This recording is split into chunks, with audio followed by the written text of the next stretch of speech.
Seperti manusia yang haus akan harta, tahta, dan wanita, VGA card juga ada yang haus akan daya, seperti contohnya RX 580. Tapi jangan khawatir, kalau manusia itu berpegang teguh kepada keimanan, asik, maka masalah itu dapat diselesaikan.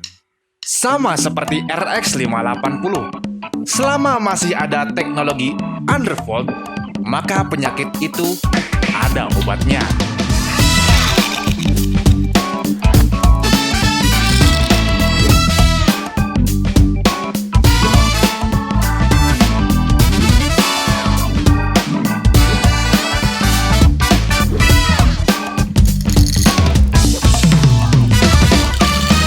Yang baru atau yang lama openingnya? Menurut gua sih mantep ada yang baru, seperti Odading Om Soleh. Masih gak jelas goblok. Ya, kalau kalian punya pendapat tentang openingnya, kalian suka yang baru atau yang lama, kalian boleh lah tulis di komentar. Oke, kembali ke topik.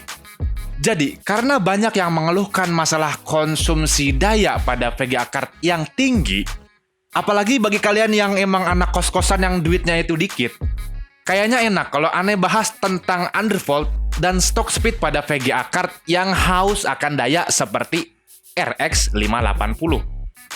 Jadi biar kalian juga nggak ada alasan, wah RX 580 boros daya gitu kan. Tenang, habis video ini kalian bisa menyimpulkan sendiri apakah si RX 580 ini masih boros daya atau tidak. Ya biar menghilangkan stigma kalau VGA card yang TDP-nya tinggi itu nggak selalu mengkonsumsi daya dengan konsumsi daya yang tinggi juga. Tapi sebelum lanjut videonya, jangan lupa support dulu GoNamTech dengan cara subscribe dan nyalakan loncengnya biar kalian nggak ketinggalan upload terbaru dari GoNamTech. Dan juga bagi kalian yang belum follow kami di Instagram, follow kami @GoNamTech. Karena gua tahu pembahasan ini bakal panjang, so gua buat timestamp di sini biar kalian bisa lihat ke hal yang mau kalian tahu aja di video ini. Ya, jadi sebelum masuk ke pembahasannya, kita lihat perbandingan RX 580 Special Edition punya gua ini dan reference. Jadi RX 580 Special Edition ini nggak benar-benar punya perbedaan jauh sama RX 580 reference yang 8GB ya. RX 50 Special Edition memiliki bus clock lebih tinggi sampai dengan 1430 MHz, sedangkan reference di 1340. Memory clock-nya juga sudah pre-overclocked sampai dengan 2100, sedangkan di reference itu umumnya 2000. Dan yang terakhir ada pada pin, di mana kalau RX 580 yang kita gunakan ini memiliki 8 pin tambah 6 pin, sedangkan RX 580 8GB pada umumnya hanya membutuhkan 8 pin saja. Jadi sebelum lanjut pembahasannya juga, aneh mau bahas kata undervolt terlebih dahulu. Apa sih undervolt itu? Merujuk dari pencarian Google, undervolt berarti proses pengurangan voltase pada PC seperti prosesor dan komponen lainnya secara dinamis. Yaitu adalah proses pengurangan voltase secara dinamis untuk mengurangi konsumsi daya dan panas pada PC. Ya gampangnya sih voltnya diturunin biar konsumsi dayanya berkurang dan panas dari part tersebut berkurang. Terus gimana cara undervolt RX 580-nya? Yo, jadi untuk undervolt-nya itu kalian mesti klik kanan di sini. Itu ada AMD Radeon Software. Ya sebenarnya itu ada dua opsi. Kalian bisa memakai MSI dan AMD Software yang Radeon ini. Cuma untuk VGA card AMD, gue lebih merekomendasikan memakai software AMD langsung daripada memakai MSI Afterburner. Ya, di sini kita bisa lihat langsung untuk tuning underclock, kita bisa ke performance, setelah itu tuning. Nah, di sini.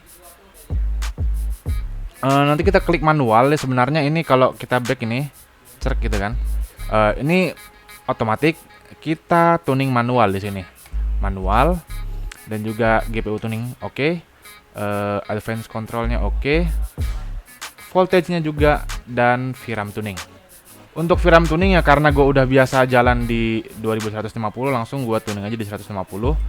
Dan selanjutnya untuk undervolt si RX 580 ini sebenarnya agak sedikit tricky ya, atau mungkin agak sedikit butuh percobaan karena kita nggak bisa langsung dapat tek nomor segitu langsung jalan undervolt, dan setiap VGA card itu memiliki option undervolt yang berbeda-beda. Bahkan sesama RX 580 pun itu memiliki opsi undervolt yang berbeda juga. Caranya kalian juga harus mencari sendiri ya, karena undervolt itu kan opsinya berbeda-beda. Jadi di sini kita bisa melihat kalau si RX 580 yang gua pakai ini mengkonsumsi daya sampai 150 watt ya.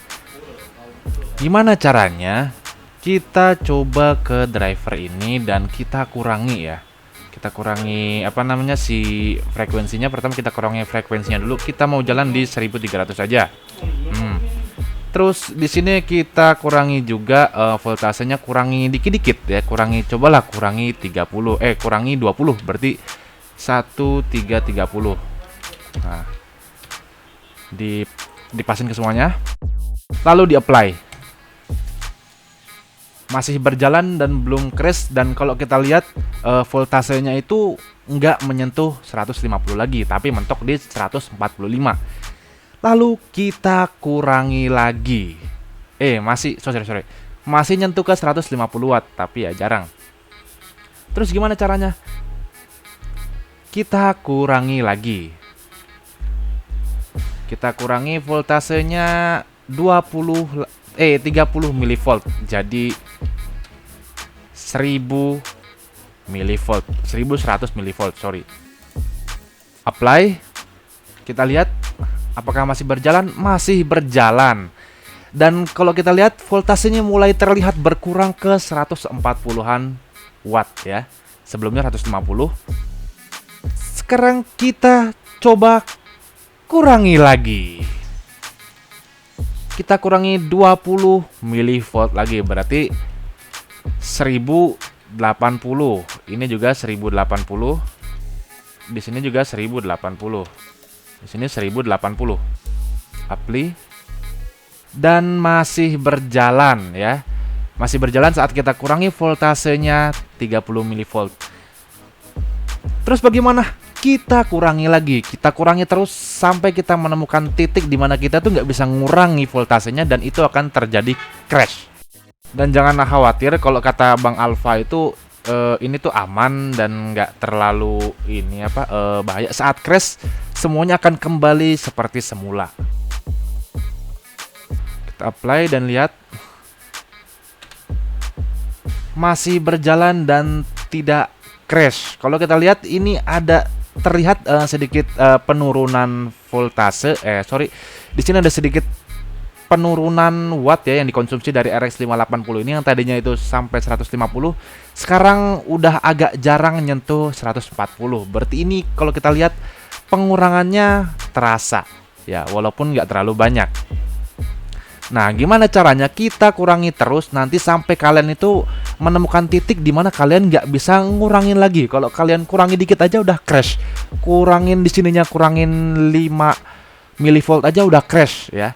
Kalau itu sudah crash, kalau kalau itu udah mentok, itu asumsi kalau kalian emang harus sedikit mengurangi si frekuensi dari VGA card kalian. Saat kalian kurangi, kalian jalankan. Kalau emang masih bisa berjalan, berarti kalian kurangi lagi voltasenya. Kalian kurangi.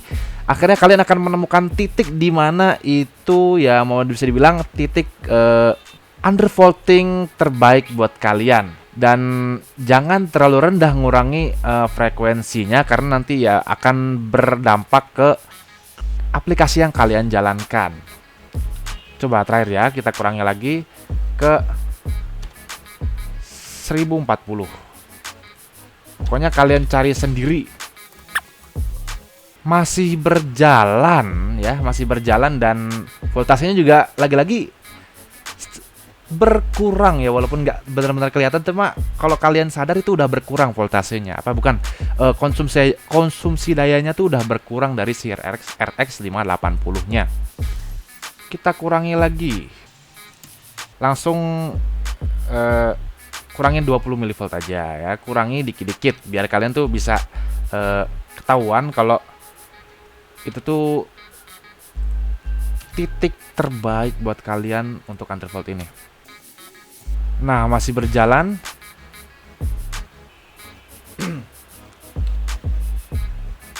Ya, masih berjalan ya.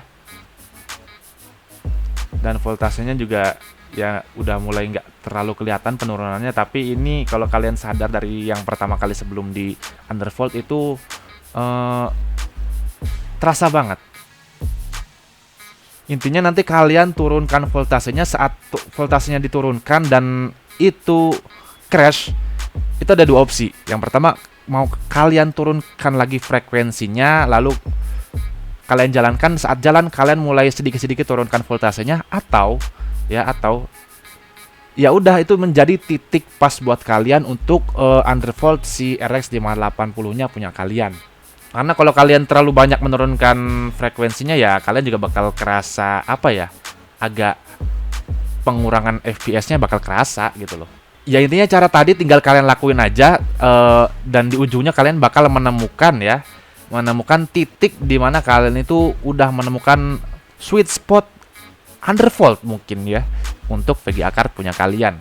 Dan kalau kalian udah menemukan sweet spotnya, kalian bisa pencet ini di pojok kanan atas nih, save profile. Kalian tulis biar enak aja, seumpama ini 1300 MHz di 1000 nih ya, kita ikutin ini 1020 millivolt ya, 1020 millivolt, save. Nah, jadi kalau kalian nanti pengen jalanin, atau mungkin biasanya kalau kalian emang udah ngeribut, ini udah tersimpan dan kalian tinggal jalanin aja. Tapi kalau kalian emang nggak sengaja mencet ini reset, dan kalian itu udah lupa nih settingannya, kalian bisa load punya kalian di sini. Nah, di sini kalian langsung load aja. Nah, dan karena gua udah menemukan sweet spot VGA card RX 580 punya gua, dan itu bisa berjalan di 950 mV, dan ini notabene-nya rendah di RX 580, nggak banyak yang bisa jalan di segini. Tapi kalau kalian mau coba di RX 580 punya kalian, silahkan coba. Tapi ini settingan RX 580 punya gua. Kalau kalian pengen nyari yang terbaik buat RX 580 punya kalian ya, atau mungkin VGA card punya kalian, ikutin cara yang tadi aja. Nah, ini udah gua load ya profile punya gua yang emang itu udah sweet spot menurut gua, di frekuensinya 1150 MHz dan voltage-nya itu 950 mV. Kita lihat apakah ada penurunan voltase. Nah ya, itu langsung kelihatan voltasenya tuh turun ke 100 belasan, 115, 116, mungkin mentok di 120. Padahal yang sebelumnya itu 150 watt. Masih mau bilang kalau RX 580 itu boros daya? Hai.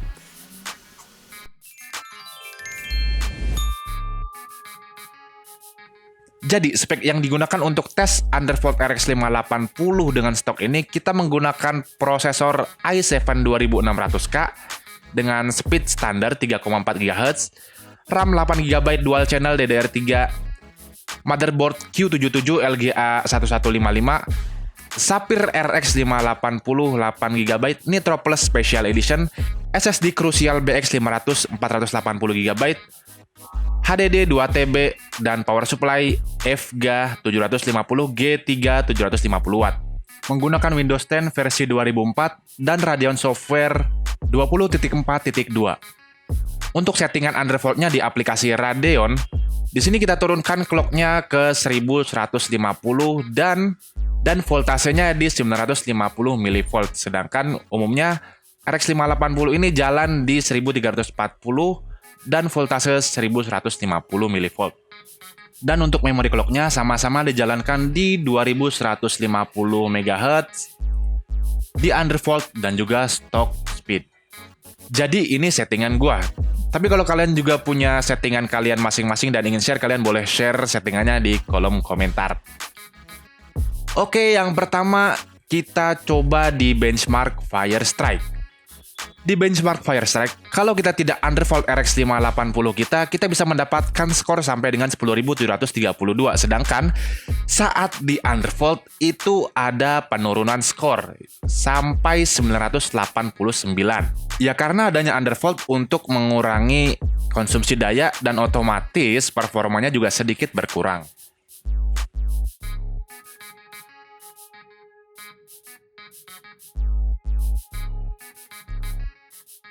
Lanjut lagi kita ke benchmark selanjutnya 3D Mark Time Spy untuk DirectX 12. Di sini kita bisa mendapatkan skor 3944 saat tidak di underfold alias default, dan saat di underfold itu ya pasti skornya itu berkurang ke 3504.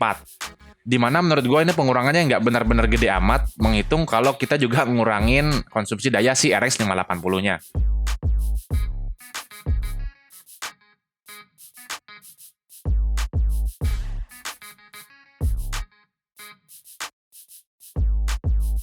Untuk selanjutnya di game yang memakai DirectX 12 yaitu Metro Exodus. Di game ini kita jalankan DirectX 12 dengan preset ultra rata kanan di 1920x1200p. Saat di underfold mendapatkan FPS yang lebih rendah tetapi dengan power consumption lebih rendah juga, dan panasnya juga pasti lebih rendah.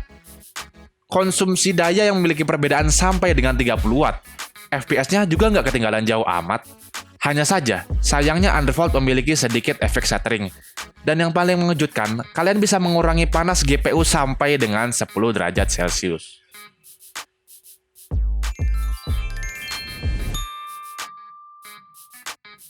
Selanjutnya, di game yang memakai DirectX 11 yaitu Control. Di game Control ini, kita memakai DirectX 11 preset high dengan MSAA dinonaktifkan di resolusi 1920x1200p. Seperti biasa, saat di underfold, pasti ada pengurangan FPS dan terasa sedikit shuttering saat memainkannya. Tetapi di samping itu, kita masih bisa menghemat konsumsi daya sampai dengan 30 watt juga. Panas yang dihasilkan juga berbeda. Yang jelas, underfold memiliki panas yang lebih rendah dan juga konsumsi daya yang lebih rendah.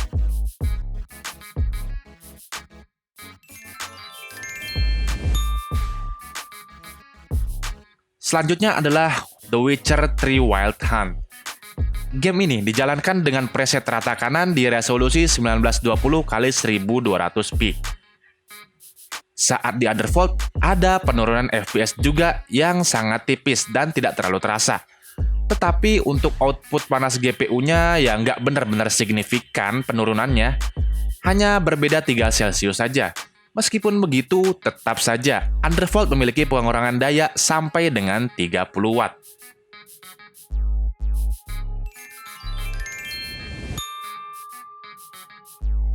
Dari video ini, sebenarnya kalian udah bisa menyimpulkan kesimpulan kalian masing-masing yang nonton dengan lengkap.